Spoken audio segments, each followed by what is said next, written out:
काली हवेली। रिमशा अंसारी। ये सिंध के एक गांव में बनी बुसीदा हवेली थी जिसे लोग काली हवेली के नाम से जानते थे। काली हवेली के लिए मशहूर था कि वहाँ जिन्नात का बसेरा है। सूरज के गरूब होते ही लोग इस हवेली के पास से नहीं गुजरते थे। लोगों का कहना था कि मगरिब के बाद काली हवेली में से एक औरत के रोने की आवाज़ आती है और आवाज़ के साथ बहुत जानवरों की खौफनाक आवाज़ें आती हैं जो सुनी नहीं जाती। हवेली का खौफ लोगों पर इतना सवार हो गया था कि लोगों ने हवेली के इर्द गिर्द के घर भी छोड़ दिए थे। हवेली के इर्द गिर्द के मकान भी वीरान पड़े हुए थे। सालों से बंद पड़ी यह हवेली दिन ब दिन खौफनाक होती जा रही थी। इन दिनों दूसरे गांव से एक ख़ानदान उस गांव में शिफ्ट हुआ था। करमदीन और उसकी बीवी तहमीना, करमुल्लाह का बेटा अलीमुद्दीन और बेटी अलतहमीना दोनों ही जवान थे। गांव में चंद रोज़ गुजरने के बाद काली हवेली की बातें उठती करमदीन के घर तक जा पहुंची। तो अलीम ने फैसला किया कि वो काली हवेली जाकर देख के आएगा कि जो बातें काली हवेली के लिए मशहूर हैं वो दुरुस्त हैं भी या नहीं। अलीम एक ताकतवर और बदमिजाज नौजवान था। किसी के आगे झुकना उसकी फितरत में ज़र्रा बराबर भी शामिल नहीं था। वो भूत प्रेत जैसी चीज़ों पर यकीन नहीं रखता था। इसके मुताबिक जैसा कि का दिल था किसी और का नहीं हो सकता था। एक दिन करमदीन अपनी बीवी और बेटी के हमराह अपने आबाई गांव गया तो अलीम ने ठान ली कि वो आज हवेली की जानिब ज़रूर जाएगा। खाना खाने के बाद वो हवेली की तलाश में घर से निकल पड़ा। हवेली की जानिब एक नौजवान लड़के को जाता देखकर एक शख्स ने देखा कि उसे आवाज़ दी कि फौरी रोकने लगा। बेटा इस जानिब नहीं जाओ, क्या तुम नहीं जानते कि काली हवेली की जानिब जो एक बार जाता है वापस नहीं आता। दराज उम्र शख्स की बात सुनकर अलीम फिर फुड़ कर हंसने लगा और सोच में पड़ गया। कहके लगाने लगा, ओह चाचा, ये भूत वगैरह कुछ नहीं होते, इसलिए मुझे काली हवेली जाने दो। मैं भी तो देखूं काली हवेली के भूत अलीम को कैसा सामना करते हैं। अलीम की बात सुनकर सामने खड़े शख्स के माथे पर पसीने नमूदार होने लगा। टांगें यकदम ही कांपने लगी। देखो बेटा, तुम करमदीन के इकलौते बेटे हो, अपना नहीं तो बाप का ही सोच लो।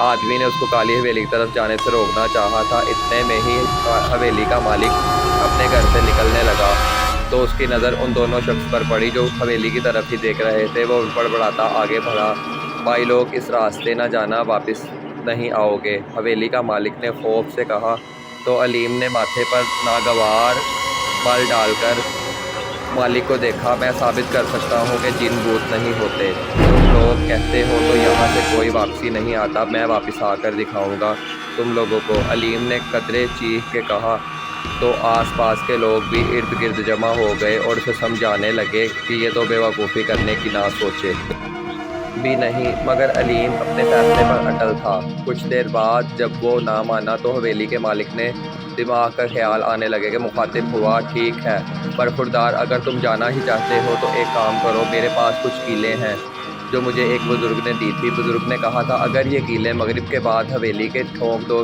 तो वहाँ मौजूदा असेब ख़त्म हो जाएंगे, लेकिन पूरे गांव के सामने तुम्हें कहना होगा कि हवेली अपनी मर्ज़ी से जा रहे हो। तुम्हें कुछ हुआ तो हमारी ज़िम्मेदारी नहीं होगी। मैं वादा करता हूँ अगर तुम हवेली में सलामत वापस आ गए, हवेली तुम्हारे नाम करूँगा। हवेली के मालिक का ऑफ़र सुनकर मानो उसका दिल खुश हो गया। उसके इरादे में मज़ीद पुख्तगी आ गई थी। ठीक है, आप मुझे कीलें ला कर दें, मगरिब होने में कुछ ही वक्त बाकी है। इसने हकीमाना अंदाज में कहा कि लोग इसे समझाने की गर्ज से इसके पास आने लगे। किसी ने कहा एक बार सोच लो, किसी ने कहा हवेली से बाहर ही कीलें ठोकर आ जाना। सबकी बातें एक कान से सुनकर दूसरे कान से निकाल रहा था। कुछ वक्त सरकने के बाद फ़िज़ा में मगरिब की अज़ान की आवाज़ गूंजनी तो हवेली के मालिक ने कीले और हथौड़ी लेकर उसके हाथ में लालटेन लिए हवेली की जानिब बढ़ गया। पूरा गांव हजूम की सूरत उसे जाता देख रहा था। सबके चेहरे पर खौफ और कदमों में कपकपाहट थी। वक्त जैसे जैसे गुजर रहा था वैसे वैसे अंधेरे में तेज़ी आ रही थी। काफ़ी देर चलने के बाद वो काली हवेली के सामने खड़ा था। उस भयानक हवेली को देखकर उसकी रीढ़ की हड्डी में सनसनाहट हुई थी। इससे पहले वो काली हवेली में दाखिल होता एक साथ ही कुत्ते, बिल्लियों और उल्लू की आवाज़ें गूंजने लगीं। ये आवाज़ें इतनी भयानक थी कि ना चाहते हुए उसकी लालटेन फेंक दिया और कानों पर हाथ रख लिए। गुप्त अंधेरा, जंगल, खौफनाक आवाज़ें और सामने खड़ी काली हवेली। کا دل کیا وہ واپس پلٹ جائے، مگر حویلی کی لالچ یاد آتے ہی ہمت جاگ گئی اور لالٹین اٹھاتے ہوئے حویلی کے اندر آیا تھا۔ بڑا سا الو کا دروازہ کھلتے ہی چمگادڑوں کا ہجوم حویلی سے باہر نکلا، جیسے ہی دیکھ کر چیخیں نکل گئی۔ پورا پسینے سے بھیگنے کے بعد جب اسے سمجھ میں چمگادڑوں کی قدیم اور بلند چمک ہوتی ہے تو دل آگے بڑھ گیا۔ اندر آتے ہی اس کے کانوں میں تیز ہواؤں کی شائیں شائیں آوازیں آ رہی تھیں۔ دل کی کیفیت ایسی تھی جیسے ابھی باہر نکل آئے گا۔ 5000 گز پر مشتمل اس بھیانک اور اندھیرے میں ڈوبی حویلی میں وہ اس وقت تنہا کھڑا تھا۔ ایسا محسوس ہوتا جیسے کوئی ابھی آ جائے گا۔ زیادہ اندر جانے کا فیصلہ چھوڑ کے وہ وہیں بیٹھ گیا، کیلیں ٹھونکنے لگا۔ سناٹے کے ماحول میں کیل کے ٹھکنے کی آواز گڑھے مردوں کو اکھاڑنے کے لیے کافی تھی۔ وہ پسینے میں شربوز خوف سے ادھر ادھر دیکھتا تیزی سے کیلیں ٹھوک رہا تھا۔ اسے ایسا محسوس ہو رہا تھا کہ اس کا دل کام کرنا بند کر دے گا۔